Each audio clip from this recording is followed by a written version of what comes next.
నిషి, భానుమతి, యువరాజ్ ముగ్గురు కలిసి బయటికి వచ్చి ప్లాన్ వేస్తూ ఉంటారు.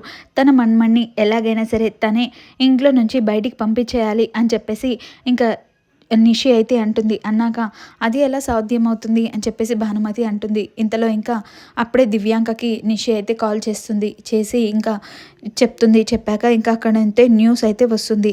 ఇంకా న్యూస్ ఛానల్లో అందరూ చూస్తూ ఉండగానే న్యూస్లో ఇంకా ఏమొస్తుందంటే అసలు పిల్లలు మా పిల్లలేనా కాదా అని చెప్పేసి మళ్ళీ ఎంక్వైరీ చేస్తున్నారు అని చెప్పేసి న్యూస్లో రావడంతో ఇంకా కౌశికి వాళ్ళ అత్తయ్య అయితే అసలు వీడు మా మన్మడే అని గ్యారంటీ ఏంటి, సురేష్ కొడుకని గ్యారంటీ ఏంటి అని చెప్పేసి కౌశికిని అడుగుతూ ఉంటుంది. ఇంకా కౌశికి నేను నిజమే చెప్తున్నాను, వీడు మీ మన్మడే అని చెప్పేసి కౌశికి అయితే అంటుంది. అన్నాక అసలు మీరు నమ్మాలంటే నేనేం చేయాలో చెప్పండి అని చెప్పేసి కౌశికి అయితే అంటుంది.